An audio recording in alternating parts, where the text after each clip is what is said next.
Okay, let's unpack this. Welcome to the deep dive. We're jumping straight into the source material you've shared with us, all really centered around F1 driver Carlos Sainz and, well, what these recent reports are telling us about his performance arc right now. That's right. We've got a bit of a mix here, some insights from Sainz himself, painting a picture of his progress with his new team, highlighting the positives. Mm-hmm. And then kind of contrasting that, we have details about a very specific, much tougher weekend for him. So our mission seems pretty clear then. Sift through these sources, pull out the most telling nuggets, and really try to understand this apparent contrast. How do we, reconcile the reports of strong upward progress with the challenges faced in one particular race weekend? What's the actual story here? Yeah, it's about connecting those dots, really. Looking at the overall trend versus, a specific event, Yeah. and seeing what lessons the driver and the team seem to be taking from it based on what's in these reports. Okay, so let's maybe kick off with that positive outlook first. One of the sources quotes Saints sounding genuinely pretty optimistic about the team's current level. What stands out there for you? Well, the source points out a pretty bold claim from Sainz, actually. He mentions being ahead of a Ferrari, a Red Bull, and a Mercedes for what he calls a segunda carrera consecutiva, so the second race in a row. Wow, okay. That's a pretty significant statement about their competitiveness, I think. That is a strong marker, absolutely.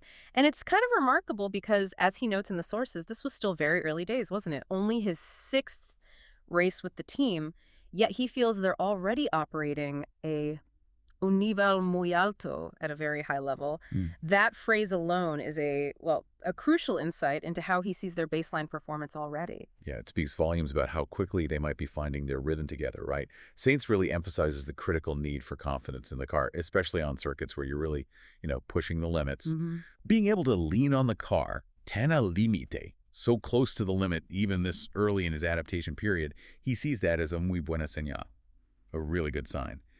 It suggests that fundamental trust in the car is actually building. That connection between driver confidence and pushing the absolute limit is always fascinating, isn't it? It's not just about the raw pace, but how, comfortable you feel actually exploring that pace. Exactly. And he's quite clear this is just the start, saying they need to seguir mejorando el coche, seguir mejorando yo. Keep improving the car, keep improving myself. It's this, joint upward trajectory he seems to envision. Precisely. So the initial picture we get from these sources is one of a team and driver quite quickly finding strong form, challenging those established frontrunners, and feeling pretty confident about where they're headed. Okay, so that definitely paints the positive side. But then, Monaco. That was a completely different story, wasn't it? This is where the contrast really hits, and the other sources seem to focus squarely on that challenging weekend. It really was. Yeah, the sources pivot pretty sharply here to the Monaco qualifying session where Saints got knocked out in Q2. Ended up starting a really disappointing 11th. And in Monaco, of all places, we all know how brutal that circuit can be if you're starting out of position. P11 is practically, well, you've got your hands tied behind your back there, haven't you? Especially for Saints. Given his history there, the sources actually remind us he had 3 podiums in Monaco with his previous team. Right. So that makes the Q2 exit not just, a bad result, but probably a significant personal disappointment in that context.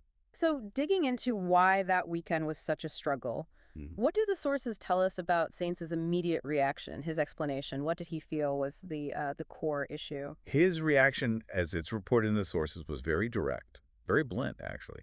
He stated quite plainly that he no tuvo buen feeling con el coche, just didn't have a good feeling with the car. Okay.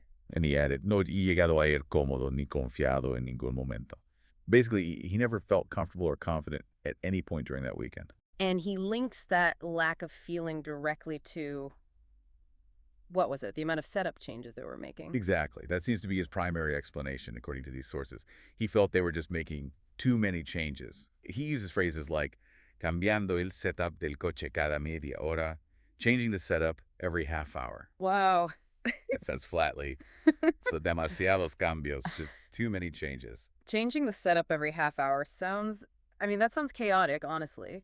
Does he specify when these changes were happening, across which sessions? Yeah, he does. The sources mention changes happening from FP2 into FP3 and then again going into qualifying. He felt this constant tinkering just meant he nunca llegó a ir realmente cómodo y rápido con el coche.